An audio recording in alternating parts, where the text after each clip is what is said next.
Welcome to Kawasaki Superteens, episode 2.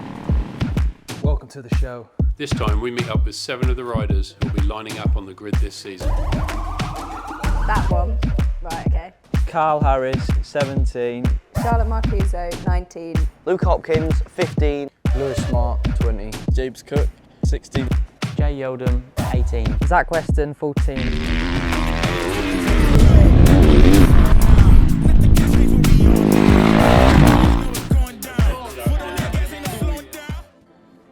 How did you fit in this better than my superbike? So my dad was a massive bike fan. My dad used to club race, he did. Watched bikes on TV with Dad all the time. He used to race grass tracking that himself. Oh, my dad used to race. It wasn't my dad actually, it was my uncle. When I left school, I went to National College for Motorsport at Silverstone. I got speaking to someone there and he actually raced an R6 at Bemsey. I always wanted to be a brolly golly. Like, I always wanted to stand on the grid like, oh my God. But then one day he was like, oh, would you like to ride? And I was like, well, obviously. And then I started off racing mini motors at Fab Racing and then slowly progressed through. So my dad got in touch with one of his friends and that's when we then started out on the CB500s in 2020 and we've just progressed from there. As you know, my dad was a really good racer and when I was young he was racing all over the country and stuff. Then I remember watching MotoGP and sort of right when Marquez first came into it in 2013, battling with Lorenzo and Valentino, I thought, I've got to do that when I'm older. That is what I have to do. I just ended up getting a little bike and then it just got bigger and bigger and I just got faster and faster. So he then got me a pit bike and we went to British Mini Bikes and I started there. We got like autos and 65s, but we didn't do like mega pushing into racing. It was a bit hard at the time, it was the passing of my dad and stuff, so we were just doing it as fun really. Role model when I was little was either Tommy Hill or Shaky Byrne. Me and my sister would shout at the side of the track like when they were racing. I definitely look up to Jorge Martin. Probably Marc Marquez. Probably Marc Marquez.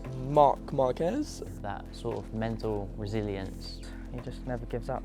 I admire that so much. He's just the whole thing. I'd say my dad. Probably my favourite rider ever is Casey Stoner. As I got older and more into the racing scene, Anna Carrasco was definitely a role model for me. I just love to follow his footsteps and hopefully go further.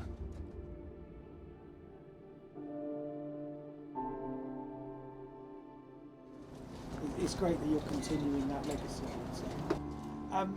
What are you scared of, Carl? I'm not scared of anything. I'm not scared of anything. What am I scared of losing? Not succeeding to the best of my ability. Not being able to race. Probably not racing, I'd say. I'm going to reach my potential and I'm not letting anything get in the way of that. Yeah, just always want to be on a bike really. Racing's kind of, I've been doing ever since I was a 6-year-old. This year was a strange year for myself. A lot has happened outside of racing for me and I didn't, obviously for no fault of anyone's, obviously not a lot of racing went on last season, so I think the start of last year was going quite well, it was, until everything kind of went wrong, so I'm looking forward to this year to hopefully rightening that and having a good strong year.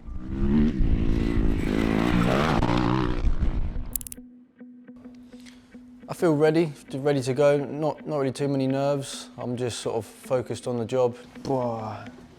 You can't describe it. You get that sort of calmness in your mind and the visor goes down, locked in. Tense, I would say. I'm usually quite nervous, I am. The first 30 seconds are like hell. I'm so nervous. Heart rate goes up. Eye on the lights and ready to go. As soon as them lights go, that's it. Your race face is on. Full focus mode and all systems go. As soon as like the lights go out when you're going, yeah, that all goes the way it does. When like the lights are off, it just all goes really. Yeah, just want to get racing. You're getting yourself in a mental preparation for what you're about to do. It's not shutting down, but you go into a zone. Right guys, we're at Cadwell Park watching my second BSB win in 2019, my best BSB season to date. I had good pace, I knew I had good pace all weekend, but you never know how a race is going to go. And that was it, 2 perfect laps. Got a gap, won the race. Amazing. Still feels like a first win. Love that feeling. We kept lapping and lapping. And you couldn't pass. Right guys, here we are, Snetterton. Obviously, the key thing for you guys is that you haven't got to worry too much about qualifying because of the nature of the circuit and how fast it is. And I always find that Snetterton, like pulling yourself back to slingshot out always is good.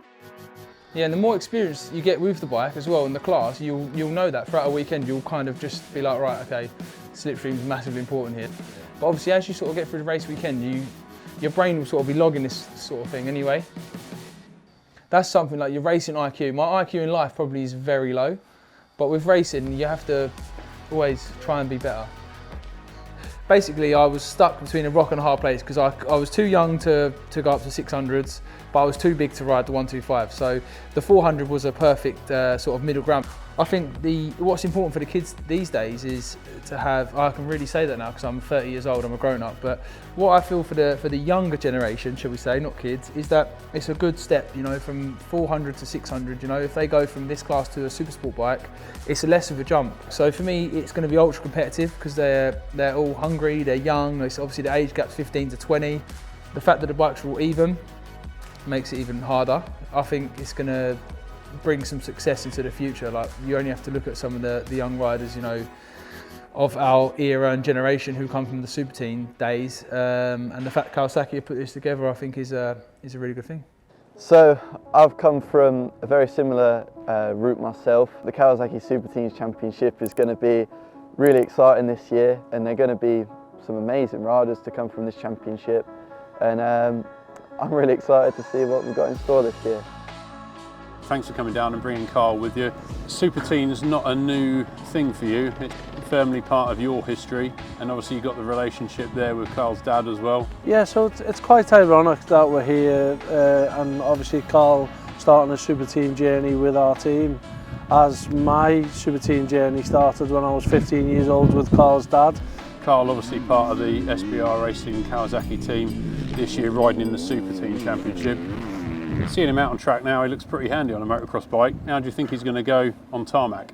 If his Superteen riding is anything by them standards, then I don't think we'll have any problems.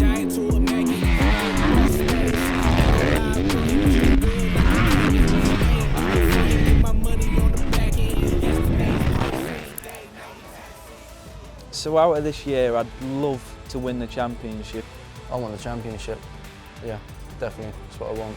Obviously everyone wants to win, but I think just the progression, obviously it's a new bike, so I'm looking forward to learning the new bike. Making steps as I go, so kind of just progressing through the year and hopefully doing well. This year I'd like to hopefully have some good results and be fighting towards the front, but most of all, yeah, just having a good fun year and learning stuff along the way. I would hope for a few top 10s really. But definitely a top 5 and knocking on the podium would be good. Like, I know it's going to be quite hard coming back. Just learn and become the best version of myself really, because I haven't got the most experience out there by far.